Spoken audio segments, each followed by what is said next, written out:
सरकारी एग्रीमेंट को लेकर कर्मचारियों में नाराजगी इसलिए है क्योंकि इसमें उनके मूल मुद्दों समान के कार्य के बदले समान वेतन, नियमितीकरण और एजर पर कोई स्पष्ट समाधान नजर नहीं आता। जी हां दोस्तों, क्या उत्तराखंड की सरकार ने सच में हजारों कर्मचारियों को झांसा दिया? उपनल कर्मी एग्रीमेंट को लेकर क्यों भड़क गए? आरोप है कि अफसरों ने अदालतों के आदेशों की अनदेखी कर दी। क्या है इस विवाद की असल वजह और कर्मचारियों की नाराजगी कितनी गहरी है, यह आपको पूरी खबर में बताने के लिए आया हूं। नमस्कार पहलात, मैं पंकज रौतेला, आप देख रहे हैं अपना उत्तराखंड न्यूज। दोस्तों, प्रदेश की सरकार का उपनल कर्मचारियों के लिए तैयार किया गया एग्रीमेंट उन्हें भड़काने वाला साबित हो गया। स्थिति यह है कि उपनल कर्मी इस अनुबंध के बिना पर समान कार्य के लिए समान वेतन का लाभ भी नहीं लेना चाहते। आखिरकार ऐसा क्या है इस एग्रीमेंट में और हाईकोर्ट के 8 साल पुराने आदेश का ये कर्मी क्यों बार बार जिक्र कर रहे हैं? वीडियो को अंत तक जरूर देखिएगा दोस्तों। मैं आपको बताऊंगा कैसे एक महीने भी नहीं टिकी उपनल कर्मियों की खुशी। दोस्तों, उत्तराखंड में करीब 25,000 उपनल कर्मचारी पिछले कई सालों से अपने भविष्य को सुरक्षित करने की लड़ाई लड़ रहे हैं। लंबे संघर्ष के बाद पिछले महीने हुई राज्य कैबिनेट की बैठक में समान काम के बदले समान वेतन देने का फैसला लिया गया था। इस फैसले के सामने आते ही उपनल कर्मचारियों में खुशी की लहर दौड़ गई थी। जगह जगह कर्मचारियों ने इस फैसले का स्वागत किया और मुख्यमंत्री सहित मंत्रिमंडल का आभार भी जताया। और ऐसा लग रहा था कि सालों पुरानी मांग अब पूरी होने जा रही है और कर्मचारियों को राहत मिलने जा रही है। लेकिन दोस्तों, ये खुशी, ये तोहफा ज्यादा समय तक कायम नहीं रहा। अब राज्य सरकार द्वारा जारी किए गए नए अनुबंध प्रारूप में कई तरह की अनियमितताएं बताई जा रही हैं। एक बार फिर कर्मचारियों के बीच में असंतोष और आक्रोश दोनों दिख रहा है। दोस्तों, आरोप ये कि समान काम के बदले समान वेतन लागू करने से पहले सरकार ने कर्मचारियों के सामने जो अनुबंध रखा, उस अनुबंध पर बड़ा सा प्रश्न चिन्ह लग गया। उसमें कई ऐसी शर्तें जोड़ दी गई जो उनके अधिकारों को सीमित करती हैं। सरकार ने भरोसा तो दिया, लेकिन जमीनी हकीकत में उपनल कर्मचारियों की परेशानी आज भी जस की तस बनी हुई है।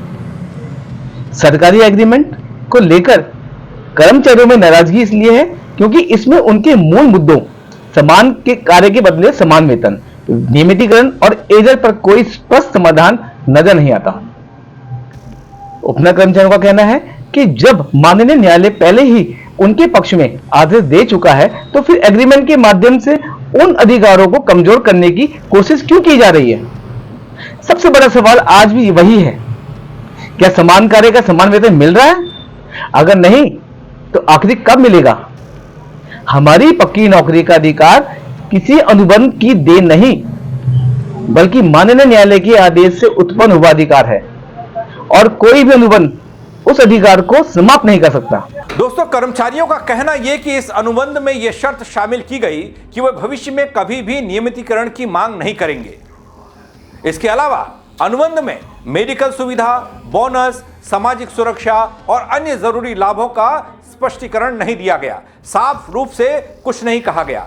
ऐसे में कर्मचारियों को यह आशंका है कि वे लंबे समय तक अस्थायी स्थिति में ही काम करने को मजबूर होंगे। उपनल संविदा कर्मचारी संगठन, इनके जो प्रदेश अध्यक्ष रमेश शर्मा, इनके द्वारा एक अवमानना याचिका दायर की गई थी, जिसमें कुंदन सिंह बनाम राज्य सरकार अन्य में जो जजमेंट दिया गया था 11/12/2018 को, जिसमें 3 बिंदुओं पे निर्णय दिया गया था कि पहले इनको फेस मैनर में इन लोगों को जो एप्लीकेबल रूल्स हैं, जो टर्म्स फ्रेम करें, उसके हिसाब से रेगुलाइज करें। नंबर दूसरा, उन्होंने कहा था कि इनको जो है मिनिमम पे स्केल और डीए भी एरियस दे, और तीसरा जो है जीएसटी ना काटा जाए। उसके खिलाफ ये सुप्रीम कोर्ट गए थे, सुप्रीम कोर्ट से खारिज हो गया। उसके बाद रिव्यू खारिज हो गया। एक के बाद एक अनदर बहाने बना के इस पे जो है ये टाइम लेते रहे। उनके सामने आया था मैटर, तो कोर्ट ने ये कहा था इनसे कि आप हमको जो है तुरंत बताओ कि अब तक आपने इनके स्टेटस क्या तय किया, इनके रेगुलाइजेशन के लिए और क्या इसके लिए, तीनों के लिए। केवल एक कहते हैं गुमराह करने की कोशिश की गई, और एक कल स्टेटमेंट ये था कि हमने रूल बना दिए इनके लिए, और आज जो है इन्होंने ये कहा कि जी हमने 20 फरवरी 2026 का एक ऑर्डर निकाला है, जिसके द्वारा इनसे संविदा वगैरह बढ़ाने का, जो न्यायालय के संज्ञान में लाया गया कि उसका जो क्लॉज 1 और 1 है, वही अपने आप में ये साबित करता है कि ये कंटेम्प्ट सीधा कंटेम्प्ट एस्टेब्लिश हो रहा है, क्योंकि उसमें ये कह दिया कि ये अस्थायी रहेंगे, इनको नियमित नियुक्ति का अधिकार नहीं होगा, तो मतलब किस तरह से राज्य की ब्यूरोक्रेसी जो है न्यायालय के आदेशों को गुमराह कर रही है। तो माननीय न्यायालय ने आज कड़ा रुख अपनाते हुए जो कार्मिक सचिव हैं शैलेश बगोली साहब, उनको जो है 20 तारीख को व्यक्तिगत रूप से थ्रू वीसी के थ्रू न्यायालय में उपस्थित रहने के लिए कहा है। दरअसल दोस्तों, ये पूरा मामला नया नहीं है। साल 2018 में हाई कोर्ट ने उपनल कर्मचारियों की याचिका पर सुनवाई करते हुए उनके पक्ष में फैसला दिया था। दोस्तों, अदालत ने सरकार को निर्देश दिया था कि कर्मचारियों के नियमितीकरण की प्रक्रिया तैयार की जाए और तब तक उन्हें समान कार्य के बदले समान वेतन दिया जाए। लेकिन दोस्तों, राज्य सरकार ने इस आदेश को लागू करने की बजाय सर्वोच्च अदालत का दरवाजा खटखटा दिया। कई साल तक मामला कोर्ट कचहरी में लटका रहा, सुप्रीम कोर्ट में लंबित रहा, लेकिन आखिरकार सरकार की याचिका खारिज कर दी गई सुप्रीम कोर्ट द्वारा। इसके बाद सरकार के लिए कर्मचारियों के हित में फैसला लेना जरूरी हो गया और इसी क्रम में कैबिनेट मंत्री सुबोध उनियाल की अध्यक्षता में एक मंत्रिमंडलीय समिति का गठन होता है, जिसकी सिफारिशों के आधार पर समान काम के बदले समान वेतन का फैसला लिया गया।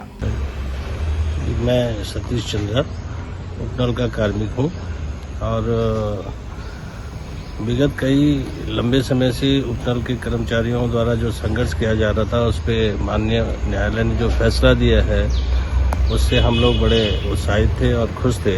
लेकिन उसमें अभी भी बहुत सारी अड़चनें हमें नज़र आ रही हैं और ऐसा महसूस हो रहा है, क्योंकि उस पर जो है माननीय न्यायालय ने, सुप्रीम कोर्ट ने भी और हाई कोर्ट ने भी जो है उस पर सहमति जताई और उनका पहला मूल बिंदु यही था, मूल निर्णय यही था कि आप जो है उपनल के कर्मचारियों का नियमितीकरण सुनिश्चित करें।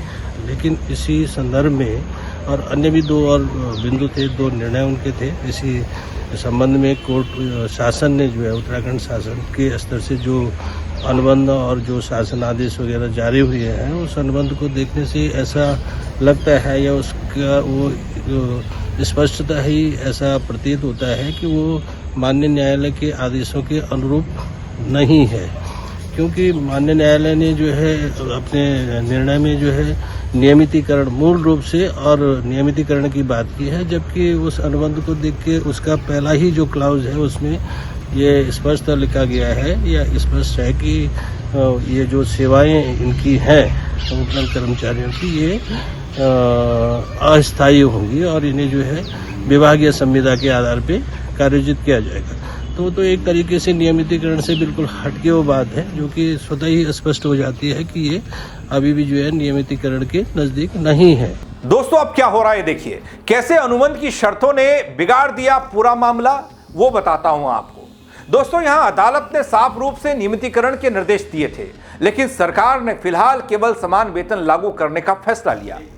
इसके बावजूद कर्मचारी इस फैसले से संतुष्ट नजर आए थे, लेकिन अब अनुबंध की शर्तों ने पूरे मामले को फिर से विवादों में लाकर खड़ा कर दिया। उपनल कर्मचारी संगठन ने 2 अप्रैल 2026 को जारी शासनादेश का कड़ा विरोध करना शुरू कर दिया। दोस्तों, संगठन का कहना यह है कि अनुबंध की शर्तें कोर्ट की भावना और आदेशों के विपरीत हैं। हाई कोर्ट, सुप्रीम कोर्ट और श्रम कोर्ट ने साफ रूप से समान वेतन के साथ साथ नियमितीकरण के भी निर्देश दिए हैं, लेकिन कुछ अधिकारी जानबूझकर इन आदेशों की अनदेखी कर रहे हैं। इसके अलावा दोस्तों, संगठन ने यह भी कहा कि प्रस्तावित अनुबंध श्रम कानूनों, ईएसआई अधिनियम, ईपीएफ अधिनियम और बोनस अधिनियम का उल्लंघन करते हैं।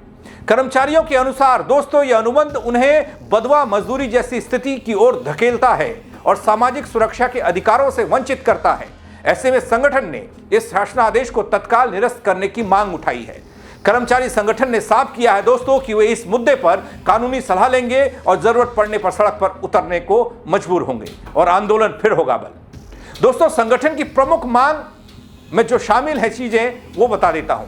जिन कर्मचारियों ने 10 साल की सेवा पूरी कर ली, उन्हें विनियमितीकरण नियमावली 2025 के तहत नियमित किया जाए। साथ ही उन अधिकारियों के खिलाफ कार्रवाई की जाए जो कथित तौर पर कोर्ट के आदेशों की अवहेलना कर रहे हैं। इधर दोस्तों, इस मामले में एक बार फिर से हाईकोर्ट में सुनवाई चल रही है। हाईकोर्ट सक्रिय हुआ है। कोर्ट ने कर्मचारियों के नियमितीकरण को लेकर सरकार से जवाब मांगा है, जिससे आने वाले दिनों में इस विवाद पर कोर्ट की दखलंदाजी बढ़ सकती है। राजनीतिक स्तर की बात करूं तो यह मुद्दा तूल पकड़ता दिख रहा है। कांग्रेस के प्रदेश अध्यक्ष गणेश गोदियाल सरकार पर आरोप लगाते हुए कहते हैं कि शुरुआत से ही उपनल कर्मचारियों के साथ धोखा किया जा रहा है। उन्होंने कहा कि जब अदालत इस मामले में स्पष्ट आदेश दे चुकी है तब भी सरकार निर्णय लेने से बच रही है। जो नियमितीकरण नियमावली 2025 जो आ रखी है माननीय उच्च न्यायालय के निर्णय के अनुसार, उस निर्णय के तहत जो है ना उपनल के कर्मचारियों को नियमित किया जाए और जो लोग शेष जो लोग रहते हैं उस नियमावली के दायरे में नहीं आते उनको समान कार्य के लिए समान वेतन, महंगाई भत्ते सहित दिया जाए। नहीं तो क्या करेंगे आप? नहीं तो आंदोलन एक रास्ता है, उसी रास्ते पे हम तैयार हैं। एग्रीमेंट की बात हुई है, ये बताइए एग्रीमेंट में क्या है और क्यों आपकी नाराजगी है एग्रीमेंट को? देखिए, जहाँ तक ये अनुबंध की शर्तें जारी की गई है, ये सीधे सीधे जैसे पुराने ज़माने में बंधुआ मजदूरी होती थी कि आप जो है ना वेतन बढ़ाने की बात नहीं करेंगे, आप स्वास्थ्य मेडिकल की बात नहीं करेंगे, आप कोई बोनस की बात नहीं करेंगे, ठीक वैसे ही उसी शर्त पे कि आप नियमितीकरण की बात नहीं करेंगे, आप कोई मेडिकल की सुविधा नहीं मांगेंगे। इस तरह का जो अभी आदेश जो ये एक अनुबंध की शर्तें जारी की गई है, ये इसका हम कड़ा विरोध करते हैं और अभी हम इसमें माननीय न्यायालय के द्वारा भी इसका संज्ञान लिया गया है। और जो बड़ा दुर्भाग्य है कि न्यायालय में भी गलत तथ्य प्रस्तुत किए जा रहे हैं। नियमितीकरण नियमावली 2025 4 दिसंबर 2025 को आई थी और कहा जा रहा है कि 3 फरवरी 2026 को जो है ना नियमितीकरण नियमावली आई है। तो कहीं ना कहीं कोर्ट को भी गुमराह किया जा रहा है और हो सकता है कि सरकार भी गुमराह हो रही है। देखिए, हर चीज़ का बात पहले भी हमने बातचीत से हल निकाला है। हम दोनों के साथ बैठ के बातचीत करेंगे। सरकार की मंशा बिल्कुल साफ है, हम उनकी मदद करना चाहते हैं। पहले भी हमने उनकी मदद की और बैठ कर उस चीज़ का समाधान निकल जाएगा। कि वर्तमान एग्रीमेंट का ड्राफ्ट हाई कोर्ट के आदेश के अनुरूप नहीं है, उसके आशय को पूरा नहीं करता, उसके आशय की पूर्ति नहीं करता है। सरकार को चाहिए कि बिना लाग लपेट के हाई कोर्ट के आदेश का अक्षरशः पालन करे और उपनल के कर्मियों का सीधे सीधे नियमितीकरण करे। वहीं दोस्तों, सरकार की ओर से सैनिक कल्याण मंत्री हैं गणेश जोशी। वो कहते हैं यदि कर्मचारी अनुबंध से असंतुष्ट हैं तो सरकार उनसे बातचीत के लिए तैयार है और हम उन्हें भरोसा देते हैं कि सरकार पहले भी कर्मचारियों के हित में काम करती रही और आगे भी संवाद के माध्यम से समाधान निकाला जाएगा। दोस्तों, फिलहाल समान कार्य के बदले समान वेतन का फैसला जो कर्मचारियों के लिए राहत लेकर आया था, अब अनुबंध की शर्तों में उलझ गया है और एक विवाद में तब्दील हो गया है। आने वाले दिनों में यह देखना बेहद महत्वपूर्ण होने जा रहा है।